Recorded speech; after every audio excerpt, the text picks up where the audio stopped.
Anyway, I just stopped eating bologna altogether.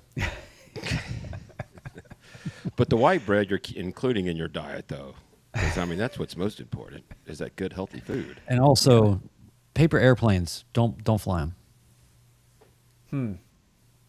good point. We're although live. Concrete boats float, so maybe paper airplanes would work. Yeah. Okay. So we're wondering if this comment we've got up with, if this is our friend Lucas. So because they changed how names show on here. And Gita, hello. We have an email from you, and it's actually talking about you with Wendy last night. So yeah, and Chuck and everyone else, thanks for weighing in on TV stuff. Yeah, Mr. Elliott. And speaking of Wendy, oh hey Wendy.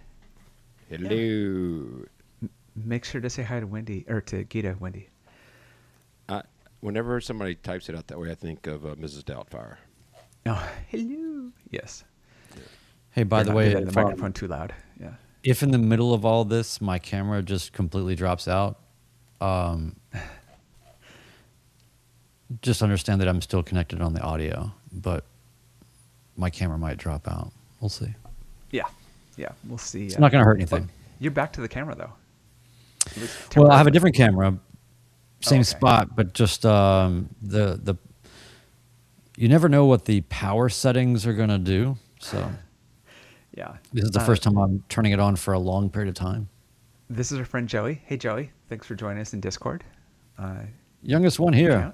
All right. All the That's way. a humble brag. And somebody else who has a very young baby too. brag. So yeah, exactly. Yeah. We've got a few youngsters. I Hey, hate saying Peter. that word because I don't feel like I'm old enough to use the word I was youngsters. going to say, you just said youngsters. Yeah. Hey, all you damn youngsters out there. Now, Ben, you're technically Generation X, right? But that was pretty. I am Generation X. Yeah, Not but that was pretty technically, boomer to say. I know. Don't remind me. I'm 16 days in a wake up right now, so they'll be going to early bird specials and. It's funny how my wife is on the very, very, she was born in 1980, so I'm Gen X. If you were born 6 months later, by definition, you would be a millennial. She is not having it. She's really wanting to be on the Gen X side of the fence. I'm the year before her on that, and I do see the differences. I'm, I don't know, maybe it's the Northwest thing, but yeah, I tend to identify very much Gen X, but I also know that I'm very much on the young side of that. Oh yeah. Well, no, when does the boomer cutoff before Generation X starts? Yeah, I think it's 63 or 64. Okay. And I'm born in 68, so Hey, Captain Todd, well within fly the plane. Don't text us. Okay, sorry. Captain wait a minute, Todd, are you on oxygen? yeah, and your new plane doesn't go up there. Exactly. He's messaging us, so he's not on oxygen. I'm just saying. Yeah. Man. Oh yeah, we're Very good. Well, fellas, it's 8 o'clock. You want to Let's do it. get this thing going? Great.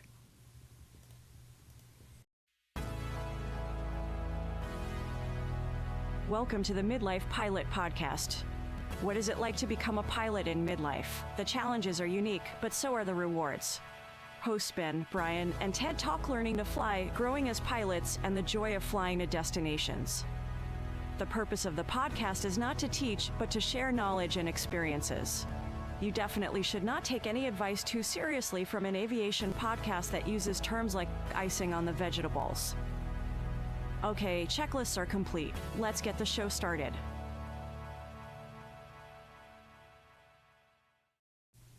Hello and welcome to the Midlife Pilot Podcast, where we share the experiences and challenges of flying in midlife. My name is Ben. I'm a pilot in the Atlanta metro area, and joining me tonight, as always, it's my good friends. First, we'll start off with the gentleman below me, if you're watching on YouTube.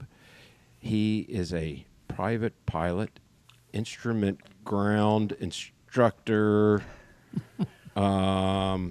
and just a generally good guy living in the heart of Nashville and Music Row. It's our friend Brian. Good evening. Good evening, and I don't want things to be too confused yet. I don't even have my instrument rating yet, but I have a check ride scheduled. In the meantime, also to get my ground instructor piece done, even though I have done the IGI and the FOI, the IACRA application and some other things have to be done before I am able to give you bad information for small amounts of money. You're educated for it. Let's just say that. Yeah, that's right. Very good. Also joining us in the wetness and coolness of the Northwest up in Portland, Oregon, one of my favorite places. It's our good friend Ted. Good evening, sir. Hey, glad to be here. Yeah, we're just starting our second, what do they call it? The Pineapple Express, basically. The torrent of rain. Somebody described it as the Mississippi River pointed at the Northwest. So it's a little wet here, but it's warmer, so we'll take that. Nice. Nice what do you guys winter been up things to talk about, right? Like, Yeah. Yeah. Well, I mean, Atlanta, it was funny. It's been 2 weeks of gloomy and cold and icing and everything. And Saturday, it was gorgeous. And speaking of that, it's like everybody and their brother was up in the air. And I'll go ahead and get it started. A couple of our listeners reached out, say, hey, we're going to do a meetup in Athens, Georgia, and grab some lunch. So give a shout out to, I know we got a few in the chat. We got Chuck K, and we had Rich, and he brought a friend, and One Dull Geek came with a friend. I took my son and our friend Dan Youngblood, and we all flew up to Athens. It was perfect weather. Had lunch at a really cool little bar downtown, and it was a pretty fun time.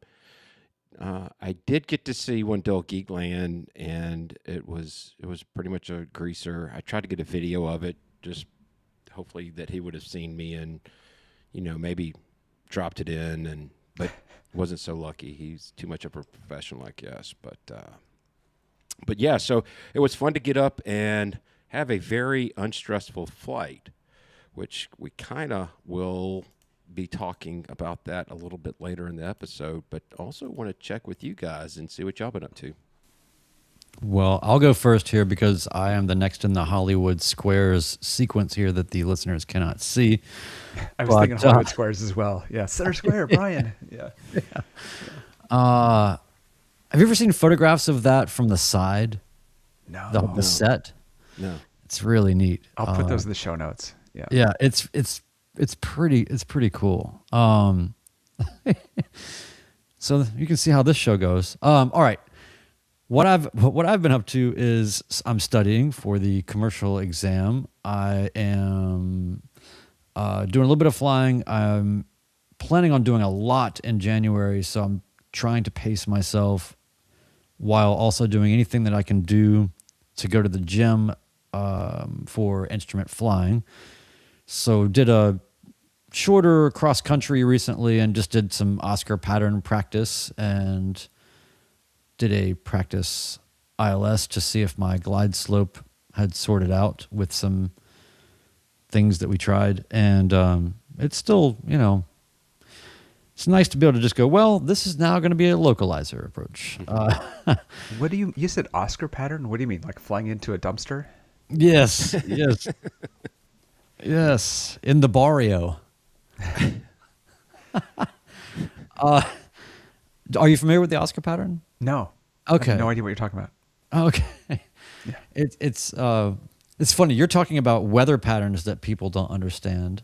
So I can tell you basically that there are variations of the Oscar pattern, but for those who don't know, anyone that's doing instrument flying knows for sure. But it's basically, think about it as a box pattern that has little turnouts to do 360-degree timed turns to different directions. So you'll start off going, say, straight for say 30 seconds. Then you do a full 360 time turn while climbing, to whatever you want to say 1,000 feet or you do a 500 foot per minute.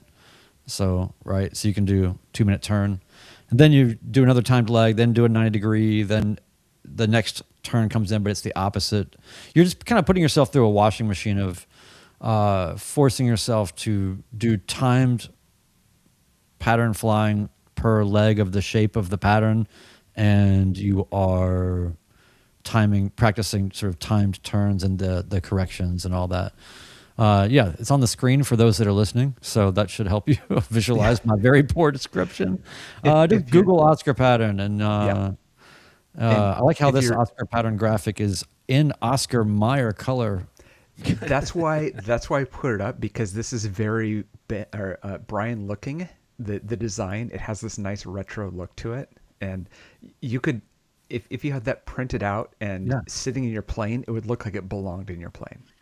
It's funny you say that. I need to probably put it up on my panel, because you get confused about, wait, which one is the next one? Am I going left this time? Am I going right? And so.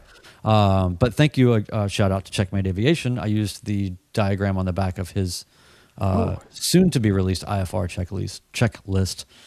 So that's what I used to practice. Can I tell you, I'd never heard of the Oscar pattern until Checkmate Barry sent me that same checklist to use. Oh. And I asked him, I was like, I don't know what this is. And I kind of want to go out and try it now, because, again,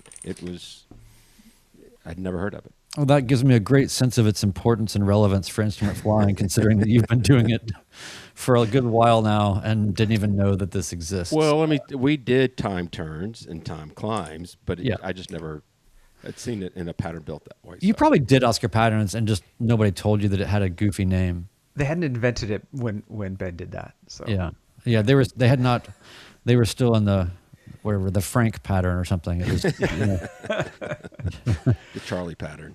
Yeah. Well, that's why I was curious, because it's like I'm used to hearing X-ray Zulu, like those approaches, and it was like, and so I figured there was something like that for Oscar, and I just couldn't figure that out. So thank you very much for explaining what that is. Well, so Captain Todd's in here. He's saying he's 8 hours away from his instrument check ride, and he's never heard of the Oscar pattern. So maybe, I don't know, maybe it's more novel than I realize. Seems like a staple to me. But anyway, great thing to do. And my safety pilot was a VFR pilot who's not necessarily looking to immediately get their instrument rating. But it was great, because the whole idea was this would be something that you could do, not just by only reference to the instruments, but I mean, an Oscar pattern is something you could visually, fly and just practice without the burden of by instrument only, and still just to get that sense of control. You're going to get more out of it, though, I think, if you get a safety pilot or a CFI, but or have Ben go with you, and he doesn't even know what you're doing, but I'll still figure out a way to correct you. So hey Ben, what's next? I don't know. You haven't learned that yet? What is wrong with you? God, Jeez, idiot. everybody knows it's the simplest thing in the world. Idiot. Figure it You know out. what the Oscar pattern is? So did that. Also, our friend Adam V gave me the heads up on a presentation that was happening at Frequency Change Aviation, one of the local schools here that we've had Jeff on in the past of Frequency Change. But they had a presentation there that was interesting, because it was the person who runs the salvage operation out of the Springfield airport that is for this region, the primary go-to for when there is a crash. They are the ones that are contracted to go and pick up the pieces and bring them back and lay them out, and in cooperation with the authorities, and then store them in their kind of yard if they need to, and all of that. Kind of a darker presentation, I would say, but it was interesting, and just a pretty fascinating thing to see the problem solving of how, a citation, in somebody's front yard, or, how are you going to get, I don't know, how do you do this, right? You're not going to have one playbook that solves for every situation. You had several examples of things that happen in national forests, and so you've got to go vertical and get helicopters to pull stuff out, and you can't just run trucks and cut down things to get to it. So anyway, pretty interesting presentation. So little bit of this, a little bit of that, studying, and still sorting out a couple of little plane things. But got our winterization plate on. Oil temps are looking good. Feeling good. Cool. Ted, what have you been up to? Yeah. Besides wearing a lot of raincoats or using a lot of umbrellas. Yeah. Oh, we don't use umbrellas here. Come on. I didn't think so, but I had to throw it out there. Yeah. Although this is when you would use them. The whole reason people don't use umbrellas in the Northwest is because it's usually just drizzling, and it's like you're wearing fleece. You're fine. But it's been raining pretty hard. So yeah, I got my Dynon back from Dynon and took it out of the plane and installed it and realized like, oh, there's a bunch of these little hex screws that are stripped out. So let me order some more of those, like just the winter stuff. Did that and did the bore scope in the engine, which I haven't done for many hundreds of hours. So just kind of a nice, like go out there and dabble with the plane, like winter maintenance stuff. So did that. Also a couple of aviation parties this week. It's kind of a, I don't know, end of the year type thing. Last night I saw our friend Wendy Rover at CFI Sam's party, and it was great to. Sam had invited me, and I knew Wendy was going to be there. That's half the reason I went, so we could hang out. And Nice. so yeah, it was good to go and kind of catch up and with several people there, and hit a golf ball for the first time in 20 years. So I was at a range, so it was normal to hit it. But Okay, I was just picturing you in CFI Sam's house. yeah, you weren't yeah, like at a exactly. beach aiming at whales by chance, were you? No. Good. It's actually a Top Golf, which I'd never been to before. And it's like from somebody who, did like par 3 on a par 3 course where they took a 4-inch ABS pipe and glued caps onto it. And then you carried around your three rental clubs in that, like Top Golf is very much the opposite of that. Everything's automated and you smack the ball and you turn around, you look at the screen to see the video tracking of where the ball went. And I was like, oh, this is so much easier than having to just like visually try to follow it. So yeah. Nice. It's just, nice winter stuff. Yeah. Very cool. Well, we want to remind everybody, March 13th through the 15th is our spring event in which we're calling the Thaden Invasion. For those of you that don't know, that's in Bentonville, Arkansas. Victor Bravo Tango is the airport code, and we're getting really excited about it. We're chatting with the team out at the airport and are working on some things for everybody. So put that on your calendars and keep it in mind. So with that, Brian, do you want to go ahead and hit our housekeeping? I just have to say we were given a video tour of Thaden, and I'd been there, but it was really cool. We're gonna have a lot of fun there. We're gonna talk about this a lot more coming up, but they invited us to some other airstrips that are private, and it's gonna be a lot of fun. I can't believe how incredible that entire facility and whole situation is. It's just people don't it's such a sleepy, sneaky, cool place, right? Yeah. In the middle of the country, nobody would expect something so incredibly awesome to be there. I can't wait. I'm super excited. By the way, I couldn't stop laughing. Elliot put in the chat, the sea was angry that day, my friend. When you guys were talking about golf and Yes. for any Seinfeld fans, what that whole tale means. I love the fact that, by the way, that was a last minute addition to that episode. Apparently, it was something where they hadn't quite stitched together the whole story, and it was only the night before. and I guess they gave George I call him George. He has a real name, but apparently he just looked at that speech one time right before he did it, and just because it all came together so last second, and to see his delivery of it and it to be so memorable that it's being quoted on a podcast chat 30 something years later or whatever. Pretty amazing. But anyway, all right. Was, yeah. I have to hit up I believe that's JH in the comments, who said, "Did Ben say Benville?" Yes, because he's from Georgia. That's right. And It is yes. Bentonville, but you're going to hear us Southerners shorten it up, and it's going to be Benville. Bentonville. Bentonville, Arkansas, Victor Bravo Tango, Yep. which we know because when you stand in the FBO and you look up at the huge, tall ceilings, the fluorescent lights overhead spell VBT.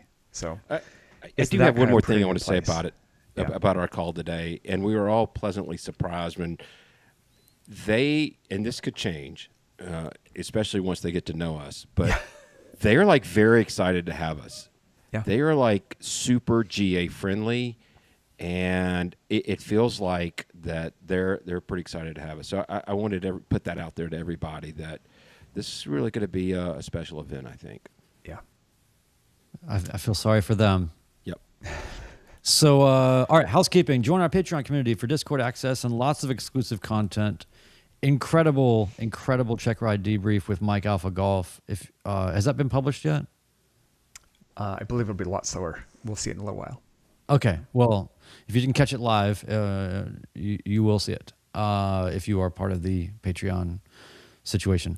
10% supports Freedom Aviation Network's anti-human trafficking efforts, and for everything Midlife Pilot Podcast, feedback, merch, and more, visit midlifepilotpodcast.com. I did see that we've been selling some notice of disapproval pads. I hope that they're cool. I think that they're cool. I think they're pretty funny, but yeah, now when people in your life are failing you, you, the DPE of your own existence, can issue notices of disapproval. Can I ask a question here?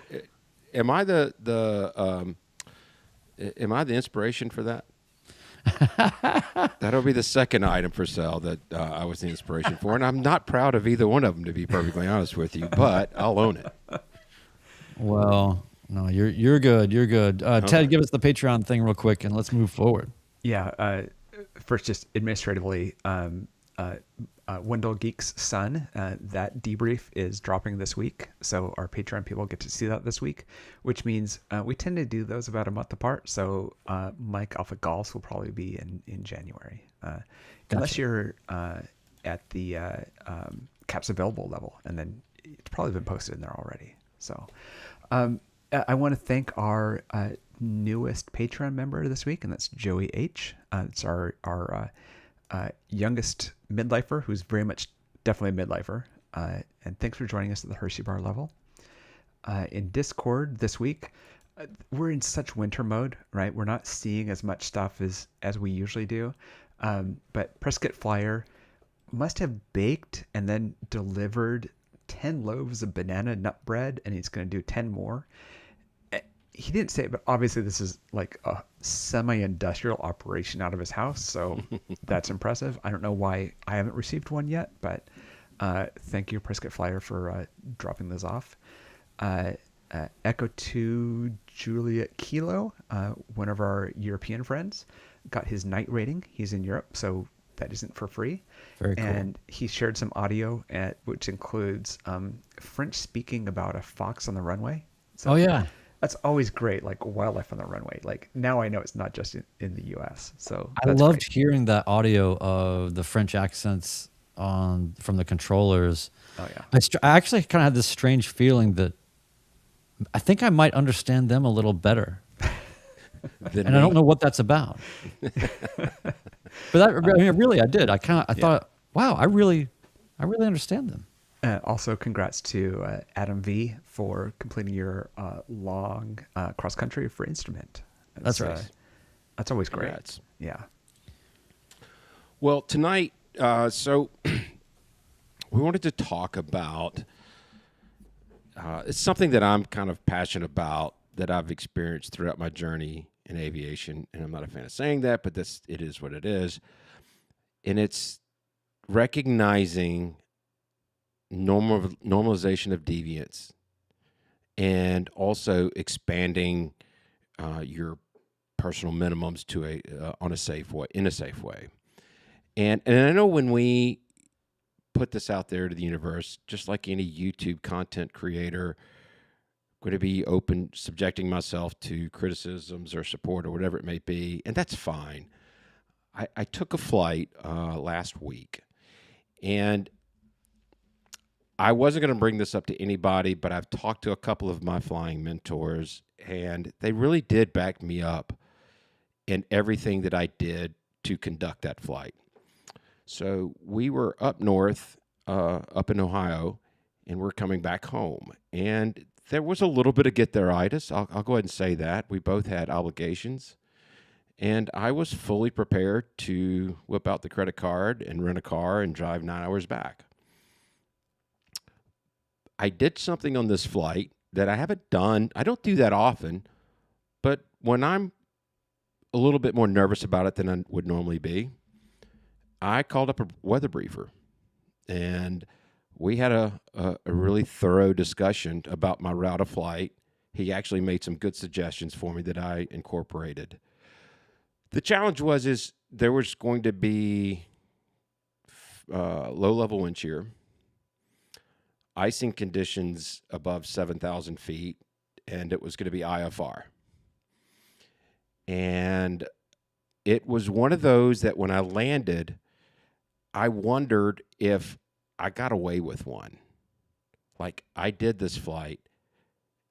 Should I have taken that flight or not? I was questioning myself.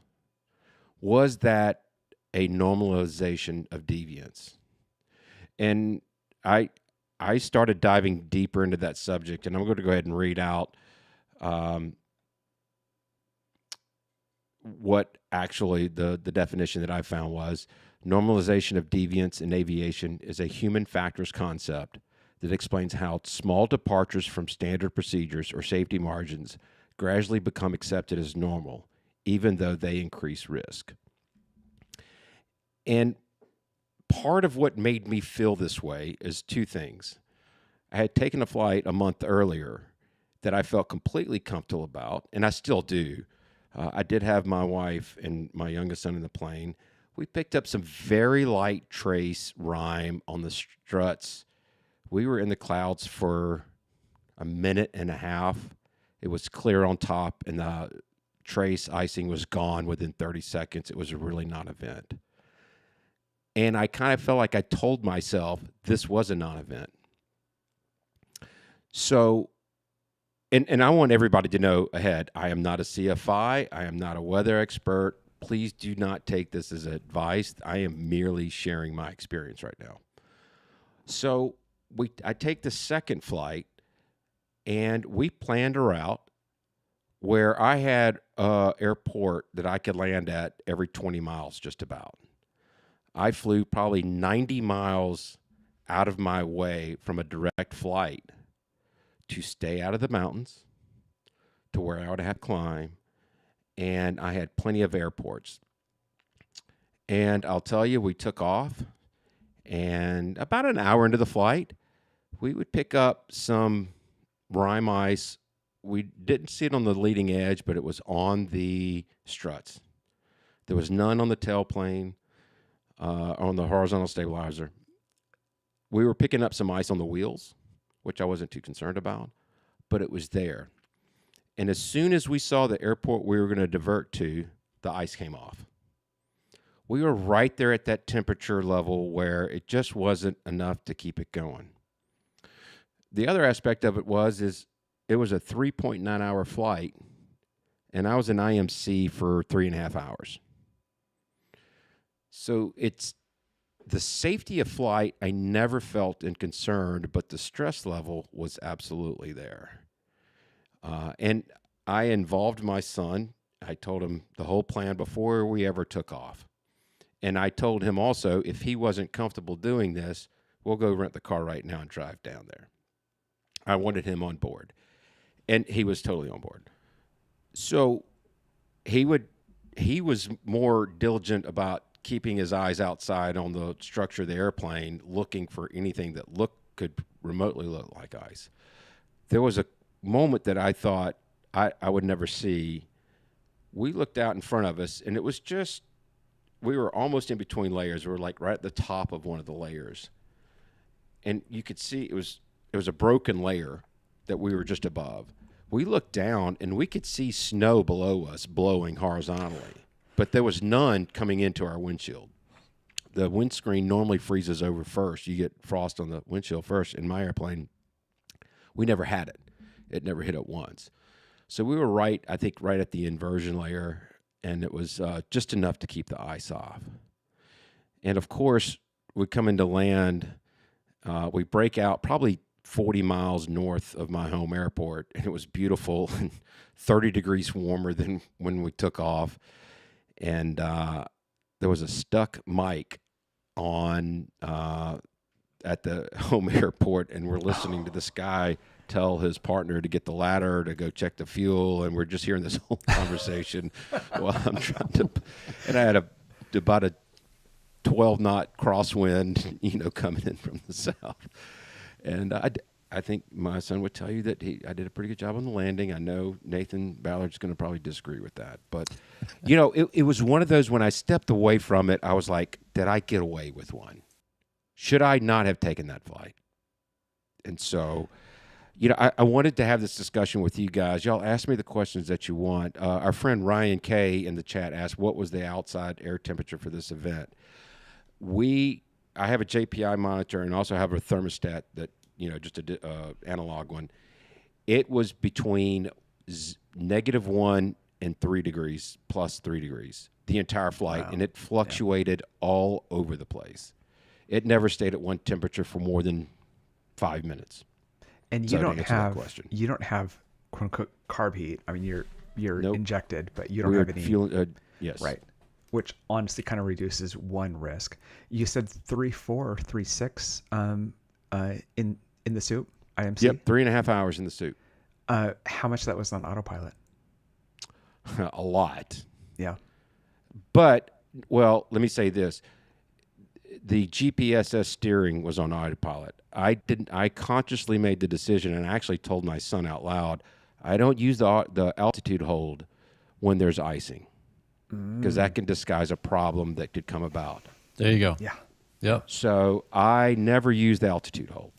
And if you look at my NTSB track, you can plainly see that I did not use the altitude hold. And I've got to say, any high crosswind landing is a good landing, right? Like, yeah. Sometimes those are just about putting it down. So I'm not going to give any grief for that. But Mr. Nathan Ballard's going to give you some grief.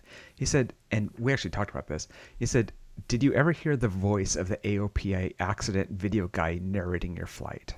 And he said it as a joke, but this is something that I said to you as well, which is, did you just write the first line of your NTSB report? So I kind of thought of something that's kind of tangent to that. And the first thing that I thought of after I landed, and it was kind of the point in which I decided to share this with everybody. Yeah.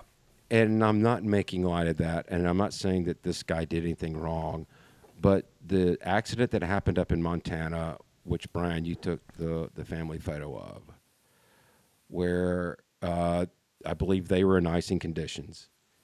And, they were flying over terrain that was not as friendly. I don't know what that guy was doing, and he may have had a solid plan, and there may have been engine failure. There may have been more to his story. I'm sure there was more to his story than what was to mine. When I was talking this with my brother-in-law, I said, this is the reason why I took this flight. I never had an airport that was more than 20 miles away from me. And once I got south of basically Lexington, Kentucky, the Livingston VOR is what I remember, which I think is pretty far south of there. The temps, the freezing level was climbing at that point in time. When I took off, it was at 7,000. By the time I got down there, it was 11,000. So I had a greater comfort level. And even if it was, the other aspect of it was the turbulence. If it was just getting too rough for us, I still felt like I had my outs. And you've heard me say this a million times. Yes. I'm not going to take the flight if there were no outs. as a matter of fact, we were supposed to take this trip 2 weeks ago, and it was very warm, but there was heavy clouds. There was low IFR from Lexington to, Chicago, and there was nowhere to get around. If we had to go mist, there was nowhere to go, and I scrubbed that flight. So to answer Elliot in our chat, he said, what was the balancing point that gave you the confidence to continue? The point was that I had my outs. I told my son, as soon as we took off, if we picked up icing immediately, we're turning right around and coming right back to the airport. We're not even going to play around with it. But it wasn't really till an hour into the flight, and I would tell Noah out loud, if this ice doesn't break off in the next 30 seconds, we're landing at this airport. And it broke off. We'll go down a little bit further, a little bit more would accumulate. Oh, there's our next airport. I was looking at their runways, because a few of the places were going to have very high crosswind components, and I didn't want to have to deal with any of that.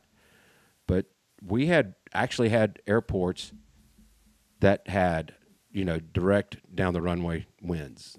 And so as we're moving it further and further down, I was feeling better and better about it. So. Yeah. You put out a video, basically your only video, 3 years ago, called Pushing the Envelope. Right. And I remember that because I was there for some of that was just you, I, and one other person. And what that reminds me of is you are on a career track to do this. You are higher hours than a newer pilot. And my minimums were never lower than at my check ride. Okay, admittedly, I guess they were lower when I soloed, right? But it's like, since I've been a pilot, they've never been lower than that. And I remember having that dilemma of how do you increase those? Do you literally have to be with a CFI to increase your personal minimums? And how do you go about that? And as somebody who's flying commercially, as you know, we've talked about this about your brother-in-law who has retired from a large Atlanta-based airline. The plane is going, right? You have a schedule. You can fly the big stuff through lots of things that we wouldn't consider, nor should we, nor would he consider in your plane. But we go from the minute we get our license having these really fat minimums, which we need because there's a lot of unknowns in our ability and our consistency, to learning how to find where those limits are without killing yourself. Right. And, the plane is more capable. Your crosswind limits were 5 knots when you started, and now they're 15 knots, right? How do you get there? And the plane can handle that. You don't get there by just increasing the number and putting a Sharpie 1 behind the 5. You work your way to that. And I use that as an example because I'm at an airport that has insane winds, and I didn't know if I could fly in there when it was windy. And I tried that even before I owned my plane. But I knew when I flew in there with the 40 knot winds that I could go across town and land in calm winds. And that's how you learn, is by, or that's how you expand those minimums, is by having ways to get out of the situation, having that buffer, and trying. So I don't feel like I'm putting that very well, but that's the way I do it, right? Is much more experimental and learning what you're capable of and not. But when you learn, you can't be doing that on a knife's edge. It can't be either I learned that I can handle this or I die, right? And Right. How do you do that? And what are those buffers? And when you're a new pilot, you don't know what those are. You don't know how close you or the plane are to the limits. So anyway. So I want to address a couple of comments. Josh 1515, I think, is saying he put in there, by definition, weren't you flying into known icing conditions in an airplane with no de-icing or anti-icing capabilities, invisible moisture at or around the freezing temps? When I launched, I thought I was going to be 3,000 feet below the freezing level. So I didn't feel like that would be considered known icing conditions. And again, it was coming on, but coming immediately off. To your point, Ted, and what I wanted to also get across here is not only for somebody who has aspirations to fly professionally, but also for just a private pilot out there when they're going through their training, and then once they get their ticket, are you going to go fly into a Delta or Charlie when you've never done that? That could be pushing yourself out, pushing the boundaries a little bit. Night flying. When you're flying instrument, Mr. Siskin, are you only going to fly in marginal VFR the entire time? Maybe. If you don't have aspirations, if you're just trying to punch through a layer and get back down, there's nothing wrong with that. But at some point in time, and as it happened to me with my journey is, I came to this airport, and guess what? The forecast winds were higher, and I had to land in a 10-knot crosswind instead of a 5-knot crosswind. So let's get back to some of the normalization of deviance piece, because that's what I'm really interested in relative to your process, Ben. So while it is important to have sensible ways to push your envelope, to expand your minimums in sensible ways, and please, folks, consult a CFI to do that. You do have to have your own clock and measure for those things, and there is a responsibility that is ultimately on you. But if you find yourself guessing or wondering or not sure, you know where to go, and it's not this podcast. So all that to be said, the normalization of deviance part, I mean, especially, you talked about, people that are in flight training right now, say for private. I can't, looking back on private training, and I'm sure a lot of us can say the same thing, you're going to see normalization of deviance all over the place, embodied by your flight school, the people that should be not teaching you these things, because they've got a bunch of busted up 172s that have to keep flying for them to make money. And so what happens? We get used to, this becomes part of your primacy when you're a student, because, that needle always shakes like that, or you know what I mean.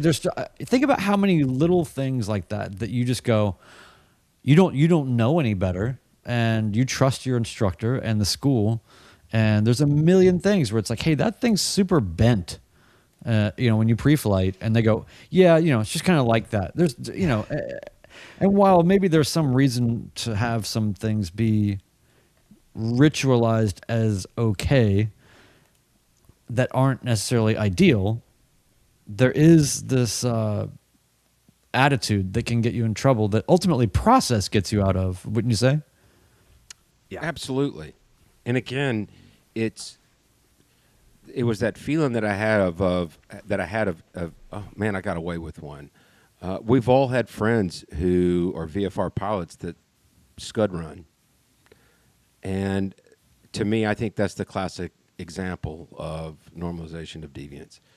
You got away with it the last 3 times. Yeah, I'm going into unfamiliar territory, but it went okay last couple of times, so let's go ahead and do it again. And I recognized that very quickly. And it wasn't until after a few conversations that I really went through my normal process of whether to take this flight or not.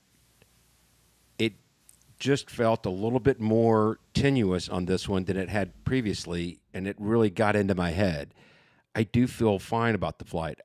To say if I had the chance to do it over and the situation was exactly the same, I would do it again. Yeah.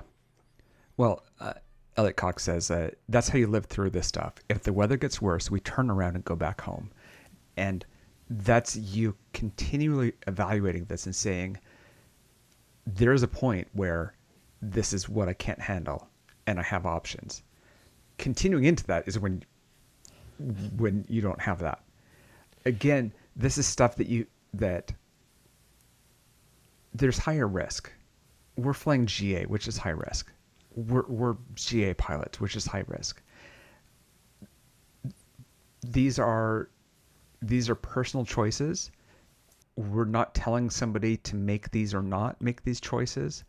They're things that come with experience and are completely different about what you can handle versus what I can handle in these situations.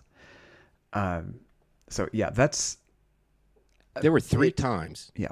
No, you can There turn were around. 3 times where I had my thumb on the push to talk, ready to call air traffic control saying I need to divert this to this airport.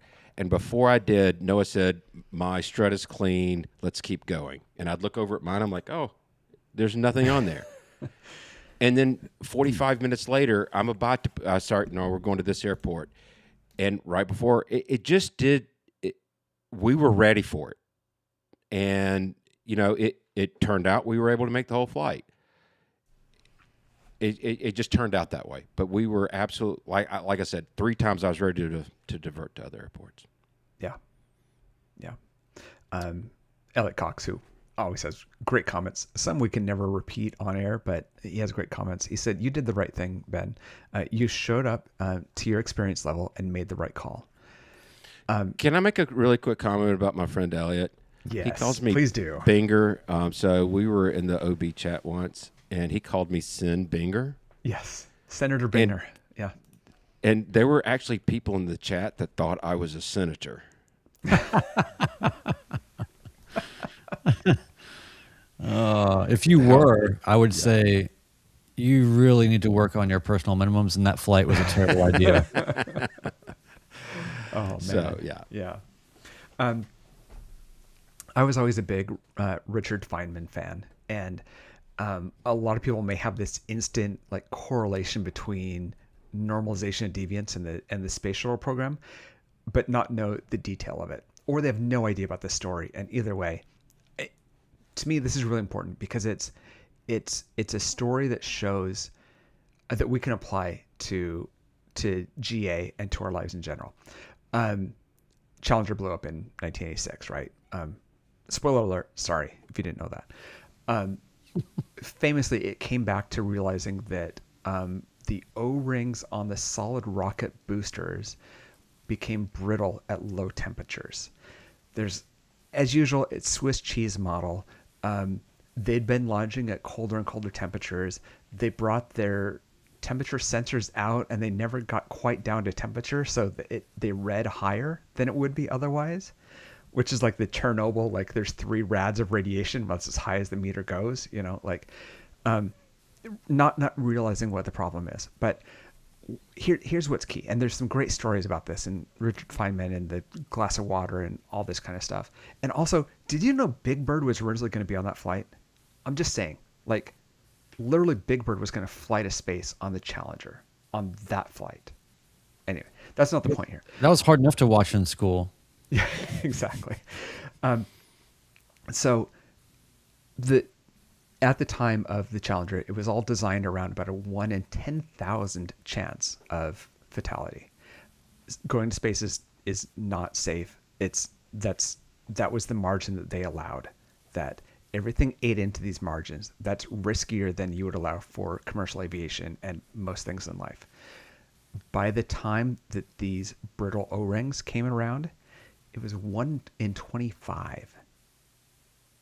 So we went from 1 in 10,000 to 1 in 25.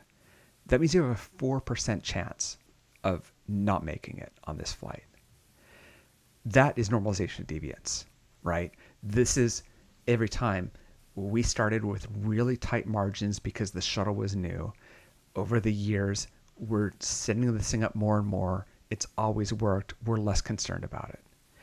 And to me, that's why I try to keep that story in mind, because I mean, there's reasons it's the textbook example, but there are so many things that are documented and so many things that are human factors that we all do that put you in that situation. I can't remember who says it, but it's like the worst thing you can do is do something bad and get away with it. Because if you get away with it, you're going to do it again, and you're not going to know that you took that risk. If you do it and you get in trouble, if you do it and you had to land, you had to turn around, that's one thing, right?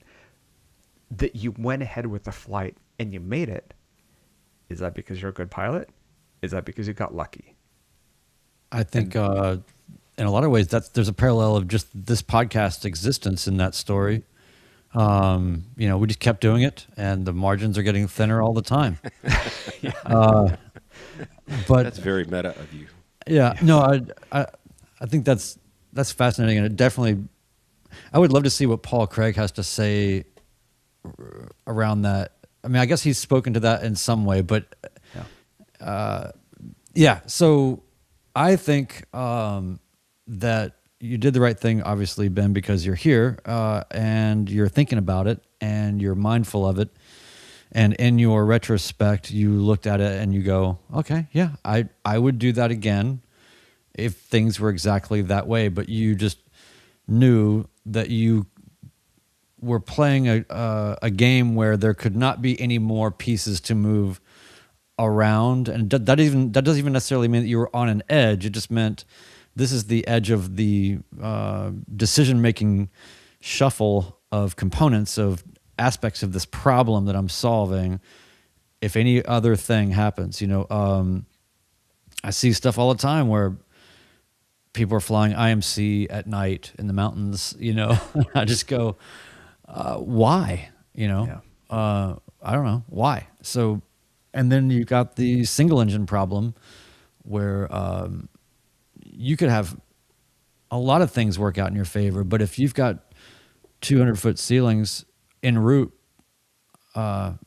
just because you can, does that mean you should? So yeah. Anyway, a lot of things to think about there. I really appreciate you bringing all that up and sharing it with the group, Senator. Lord help us all if that we'd all be in trouble. Yeah.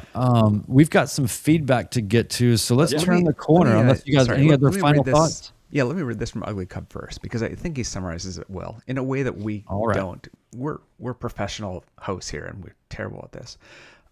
So Ugly Cub says, I think that's key. Being spring-loaded to change the plan. Land, divert, turn around, descend, etc. Just setting the autopilot and zoning out is a recipe for a problem. I like that as summarizing this, right? Being ready to change is what you talked about through this whole thing. Constantly evaluating that. So anyway, thank you very much. Yep. Yeah, we have a feedback here that we really liked. And it's going to maybe we'll revisit this in a few podcasts. So Brian, you want to read this? Sure. And we've trimmed this down for daytime television. And our reading abilities. Yeah. And our reading abilities. Yes. We use AI. If any vocabulary gets beyond 8th grade, we just mark it out. So, all right. Sound it out, Brian. Sound out the word. Listener feedback. Jason B. Okay. He says, hey guys, first I'd like to convey how much I truly enjoy your podcast. I look forward to every episode, and now that I'm at the threshold of turning 45, I relate to the content more than ever. I'm close to the West Coast, so making it to the Thaden Invasion in a rental Cessna 172 ain't too practical, but one day I hope to attend one of your events and meet some like-minded pilots. By the way, just side note, a lot of people are coming to this thing and they have airplanes, so we pick people up along the way and we invite plane pooling. So yes. Don't have any shame in saying, hey, I want to come. I'd like a ride, please. It's too far for me to drive, whatever. So anyway, just want to put that out there. All right. So, I see. This is a sort of a paraphrasing that you explained kind of your history, Rusty Pilot, 30 hours to pass 6 months. Okay. I've never feared flying and always took pride in the knowledge I've gained over the years. What's this? Oh, I'm confused. Oh, okay. Sorry, I thought somebody was trying to get my attention. Yeah. He says, I've never feared flying and always took pride in the knowledge I've gained over the years, my adherence to checklists, memorization of emergency procedures, and overall passion for aviation.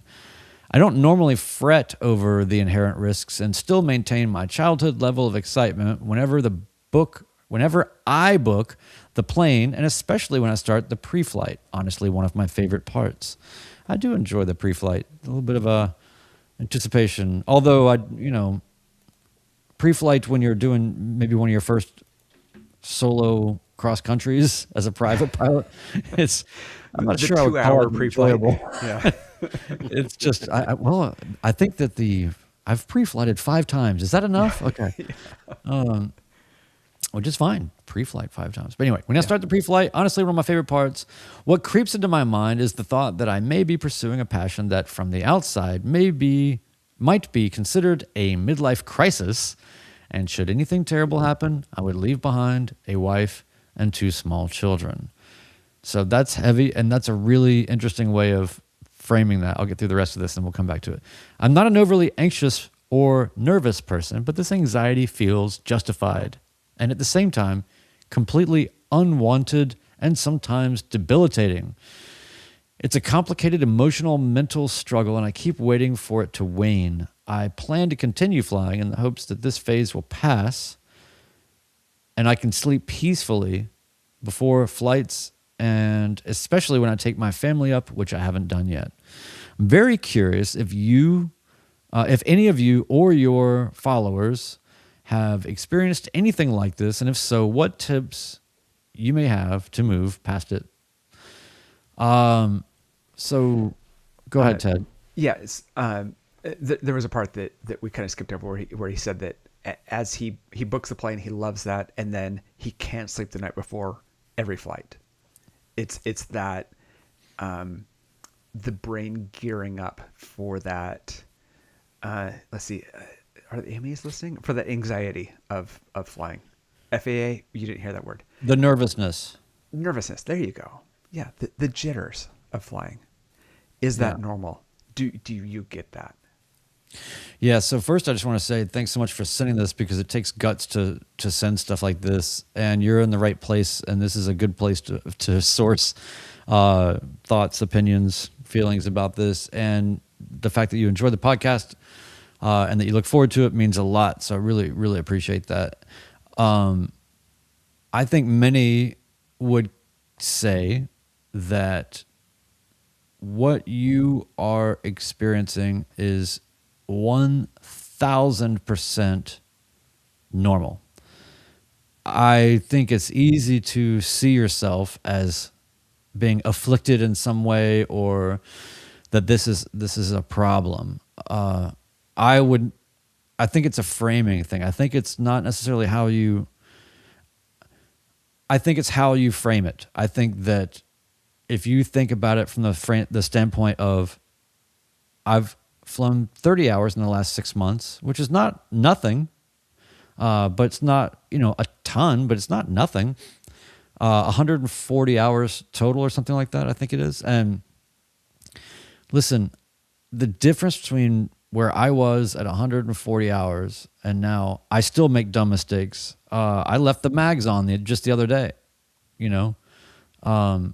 stuff's gonna happen. You're never gonna be completely free of good days, bad days, all of that. But you can mitigate a lot of the nervousness, I think, by just understanding that it takes time, it's repetitions, it's practice, and a little bit of forgiveness. But you can have enough experience and processes and implementations of safety, flows, and then using checklists as a way to sort of check after yourself, and mimicking a 2-pilot environment, or you can find all these ways, but ultimately the experience is going to be the thing that gets you past that. And I think that the second part of this I want to speak to is midlife crisis.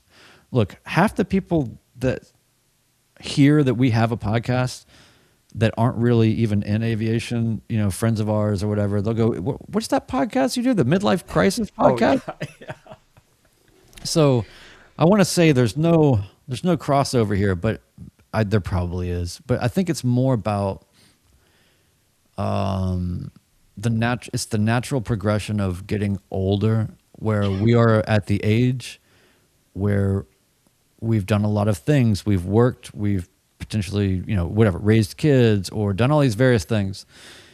And I think that we reach the age now where this is the time to decide, have I done all the things that I really, really want to do? And maybe it's a time to do something that's a little bit selfish or a little bit self-concerned because you've been maybe providing and all of that for a long time or most of your time. And so now you're looking at that. So for that to creep into your mind and keep you maybe awake a little bit, look, like you said, you're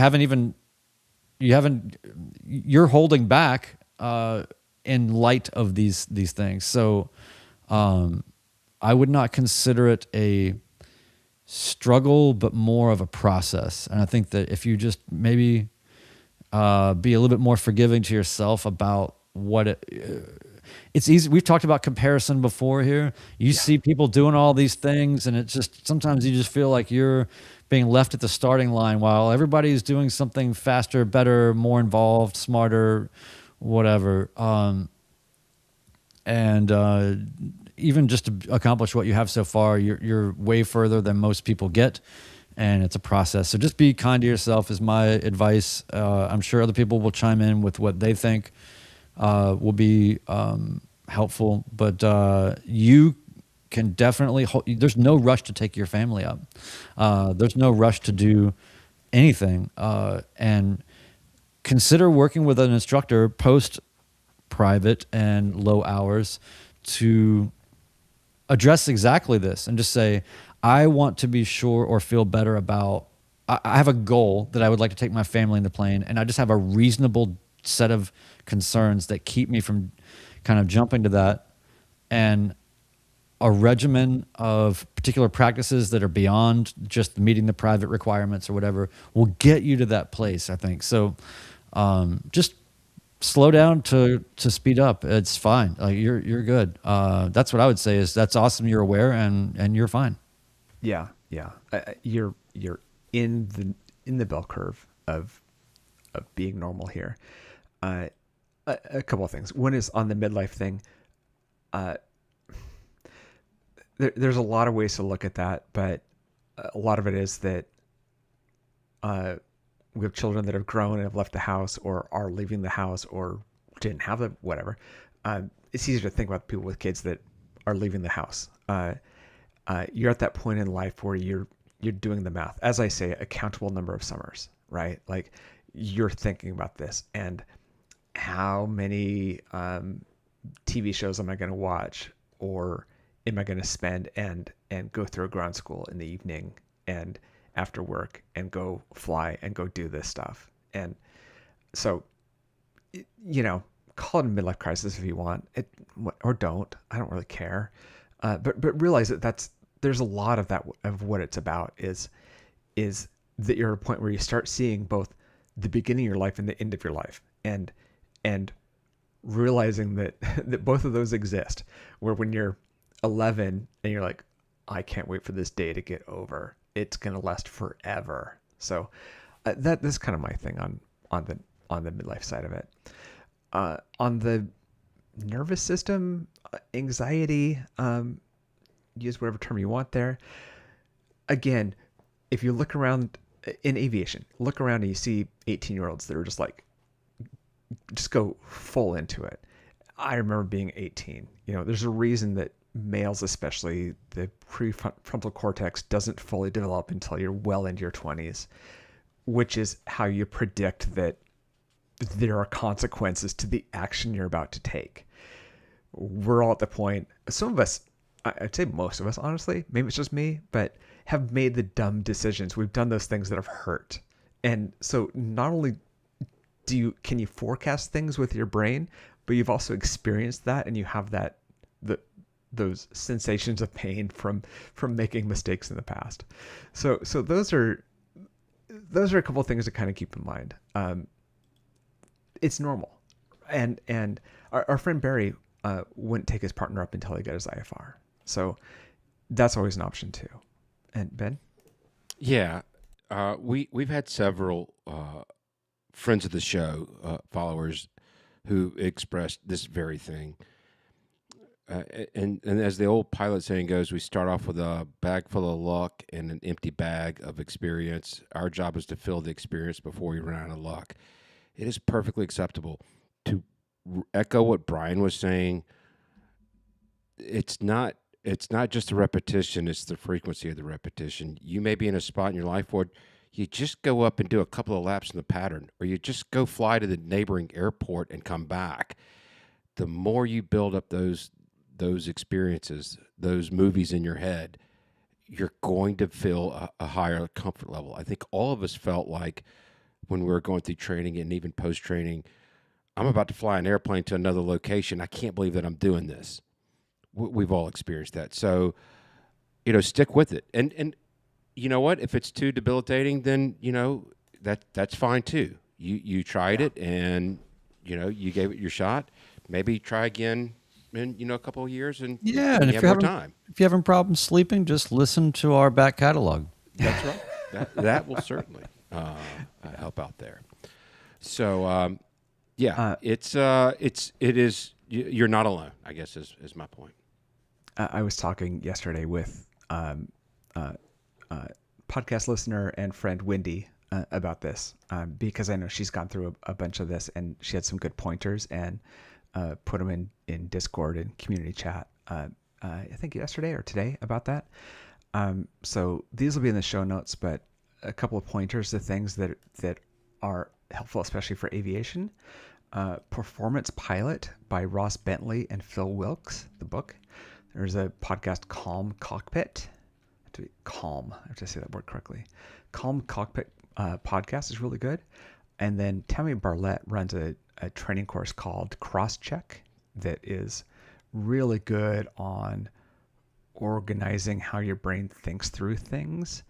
And it also has an online community that she was telling me yesterday has been really helpful for her. So those are options. And mine, the times I have this aren't usually the night before.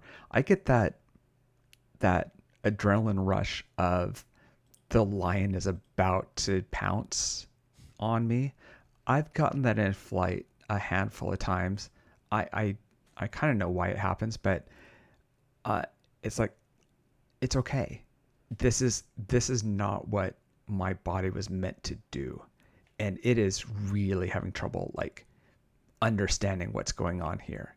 And a lot of that's exposure through flying, but do listen to that and do pay attention to your body and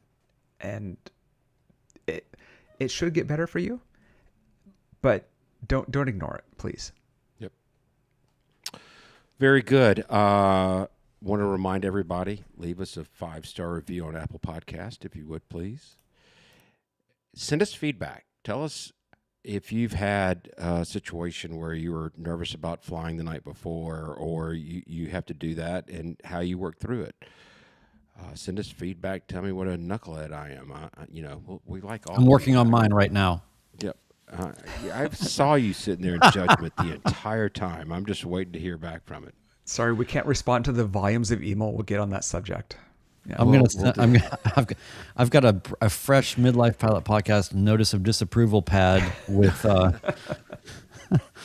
with the first. I want to give a quick shout out to Rich, who joined us at the Athens fly-in, and he made the comment, I just felt that way on Saturday. That flight from Athens to his home airport was 64 nautical miles, but it was the first time going farther than I'd gone with my CFI. Yeah. Perfect. All right. I selected this quote last week, and it just happens to fit very well with tonight's theme. Experience is what you get when you don't get what you want. Signing off. Episode 159 of the Midlife Pilot Podcast. Thanks for joining, everybody. See you later.